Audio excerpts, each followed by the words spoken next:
Hi friends, ఈరోజు వీడియోలో ఎండుమిర్చి చెనక్కాయల చట్నీ ఎలా తయారు చేసుకోవాలో చూద్దాం. ఈ చెనక్కాయల చట్నీ నా చిన్నతనంలో మా మమ్మీ రోట్లో నూరేది ఫ్రెండ్స్. టేస్ట్ అయితే చాలా బాగుండేది. మరి లేట్ చేయకుండా వీడియోలోకి వెళ్ళిపోతాం. దీని ప్రాసెస్ ఏంటో ఇప్పుడు చూసేద్దాం.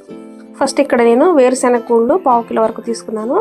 జీలకర్ర 1 టీ స్పూన్, మెంతులు 1/2 టీ స్పూన్, అలాగే వెల్లుల్లి కొద్దిగా, ఎండుమిర్చి 15 వరకు తీసుకొని ఇలా తుడాలి విరిచి సగం వరకు విరుచుకోండి. అలాగే చిన్న నిమ్మకాయ సైజ్ అంతా చింతపండు తీసుకోండి. ఇప్పుడు స్టవ్ ఆన్ చేసుకుని ఒక గిన్నె పెట్టుకొని ఈ వేరుశనగ గుళ్ళని మంటని మీడియం ఫ్లేమ్లోనే ఉంచి బాగా వేయించుకోండి. బాగా వేయించుకున్న వీటిని ఒక ప్లేట్లోకి తీసుకొని పూర్తిగా చల్లారనివ్వండి. ఇప్పుడు అదే కడాయిలో 1 స్పూన్ వరకు ఆయిల్ వేసుకొని ఎండుమిర్చి అలాగే జీలకర్ర మెంతులు వేసుకొని లైట్గా వేయించుకొని పూర్తిగా చల్లారనివ్వండి. ఇప్పుడు వేయించుకున్న ఈ శనగ గుళ్ళకి పూర్తిగా పట్టువలిచి పక్కన ఉంచండి. అండ్ నెక్స్ట్ ఈ జార్లోకి మనం ఎండుమిర్చి అలాగే వెల్లుల్లి 1 స్పూన్ సాల్ట్ వేసి మెత్తగా గ్రైండ్ చేసుకోండి. నెక్స్ట్ ఇందులోకి చింతపండు కూడా వేసుకొని మరొకసారి గ్రైండ్ చేసుకోండి. తర్వాత వేయించిన శనగగుళ్ళు వేసి గ్రైండ్ చేసుకోండి.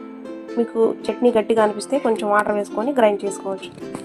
నెక్స్ట్ అదే కడాయిలో 1 స్పూన్ ఆయిల్ వేసుకొని ఇందులో వెల్లుల్లి 4 అలాగే ఎండుమిర్చి 2 తాలింపులు, తర్వాత కరివేపాకు వేసి చిటపట్టలాడించండి.